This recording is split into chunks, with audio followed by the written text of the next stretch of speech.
welcome to my channel. Subscribe, listen, and enjoy my stories every day. I remember the day clearly. The sky was a foreboding shade of gray, and a light drizzle had begun to tap against the windows as I pulled into the driveway.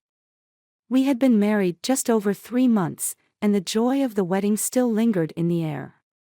Millie, my wife, was 7 months pregnant, glowing with the promise of our new life together.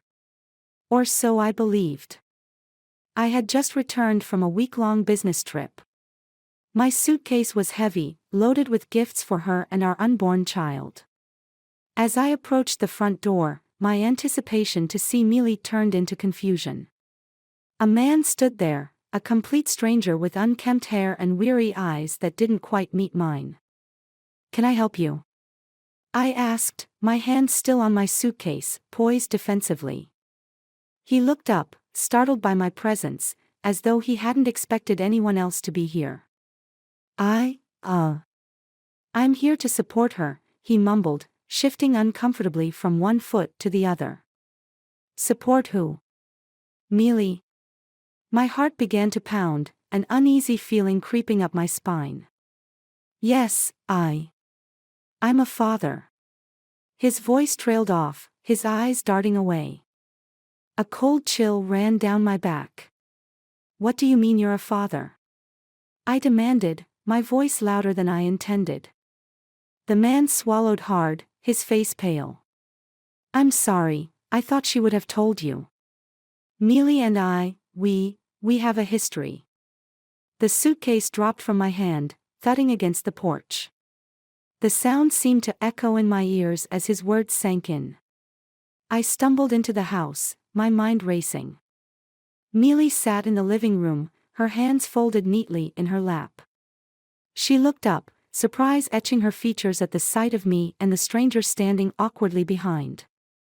"Millie, who is this?" I managed to say, though my voice hardly felt like my own. Her eyes widened, fear replacing surprise. "James, it's not what it seems." "But it is, isn't it?" The stranger, now a ghost from her past, stepped forward. "I'm sorry you had to find out this way." The room spun around me. The walls, the pictures of us smiling and laughing, all seemed like a cruel joke now.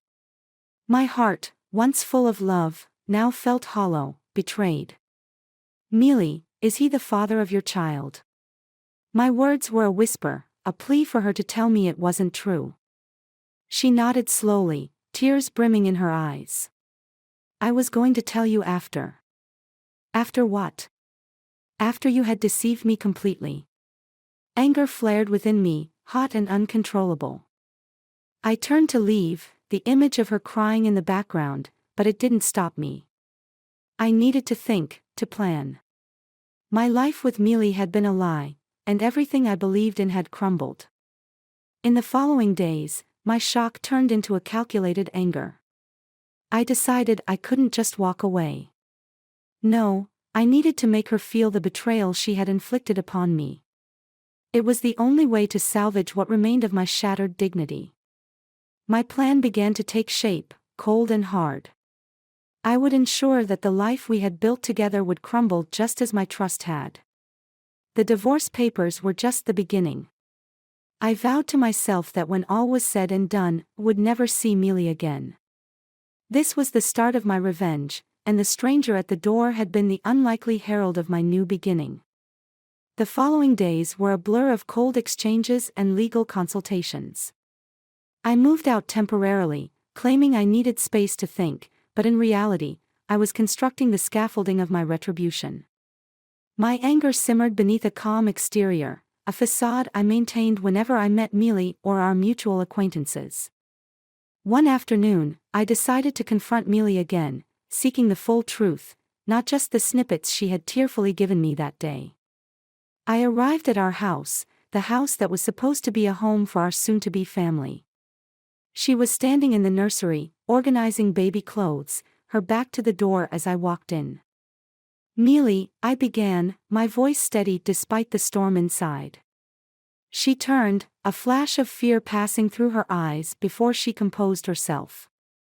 James, I wasn't expecting you. Her voice was shaky, a stark contrast to her usual confident tone. We need to talk. I want to understand why you did it. Why didn't you tell me before it got this far? I demanded, stepping closer to the crib piled with baby clothes that were never meant for my child. She sighed, her hands clutching a tiny sweater. I wanted to tell you many times, James. But I was afraid of losing you. Losing me? I scoffed, bitterness lacing my tone. You thought lying to me was better. I thought I could fix it before you ever had to know. He wasn't supposed to come here, he promised he wouldn't. Mealy's voice trailed off as she looked away, unable to meet my gaze. Fix it? By pretending his child was mine. The room felt smaller, the walls closing in with the weight of her deceit. How could you think that was okay? Mealy crumbled, sitting abruptly on the edge of the crib, her face buried in her hands. I don't know, I made a mistake, James. A terrible mistake. I watched her, my heart hardening with each sob that shook her frame. This was the woman I had loved, trusted, and married. And now, she was a stranger to me, her actions alien and cruel. Mealy, I want a divorce, I said finally, the words tasting like ash in my mouth but necessary. And I want it to be clear in the papers why this is happening. Everyone will know the truth. Her head snapped up, her eyes wide with panic. No, James, please. Think about what this will do to me, to the baby. The baby is not my concern, and you should have thought about the consequences before you betrayed me. I turned to leave, my steps firm and final. James, please. Her plea echoed in the nursery, but I didn't look back. I spent the next few days meeting with lawyers, ensuring that the divorce papers highlighted her infidelity. It was a small town, news would spread fast, and her reputation would be tarnished.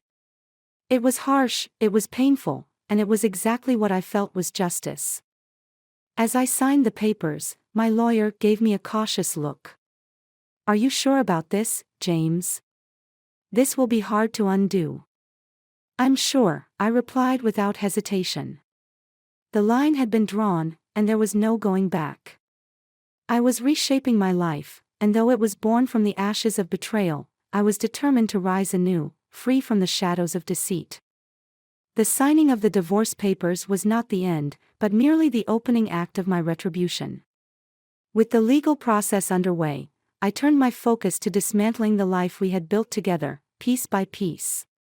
It was methodical, calculated, each step designed to isolate Mealy and make her feel the depth of the betrayal she had inflicted upon me.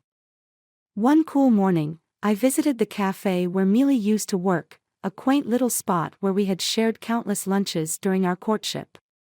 The owner, George, was an old friend who had attended our wedding.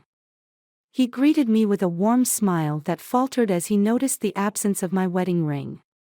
James, everything okay? You seem different, George remarked, concern etching his brow. I sighed, pulling up a chair at the bar. Not exactly, George. There's something you should know about Mealy and me, I began, my voice steady but cold. I relayed the story, sparing no detail, the affair, the pregnancy, the deceit. By the time I finished, George's expression had morphed into one of shock and disappointment. I had no idea, James. I'm so sorry, he said, shaking his head.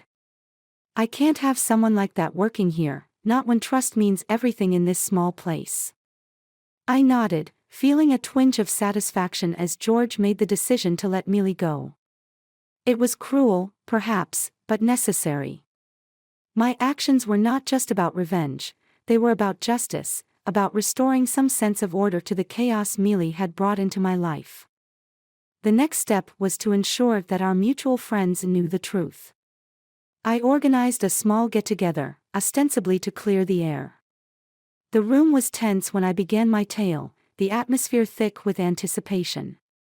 As I spoke, the faces around me reflected a range of emotions, from sympathy to anger, all directed towards Mealy. By the time I was done, the consensus was clear. One by one, our friends offered their support to me, withdrawing their friendship from Mealy. The network she had relied on was crumbling, leaving her increasingly isolated. Days turned into weeks, and the divorce proceedings dragged on.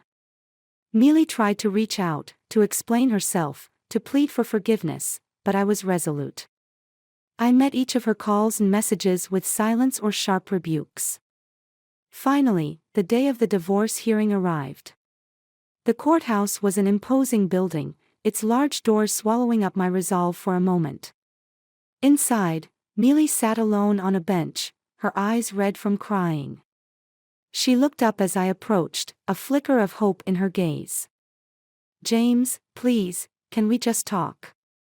I know I've ruined everything, but I don't want it to end like this," she implored, her voice breaking.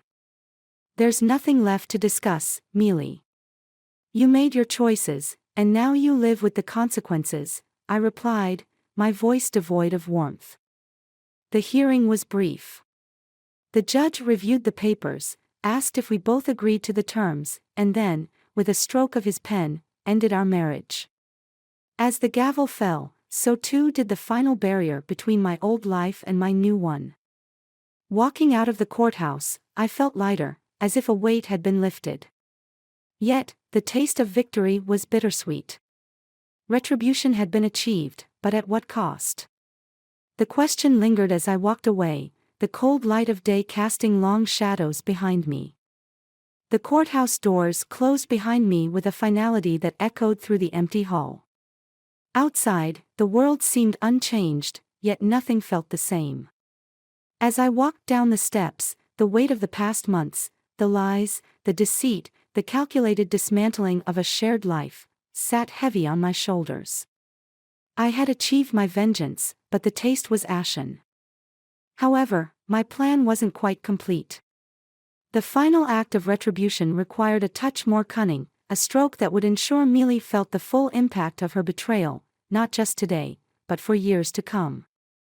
A few days later, I arranged to meet Mealy one last time under the guise of exchanging a few last personal items. She agreed, perhaps hopeful for some kind of reconciliation or perhaps out of a sense of finality.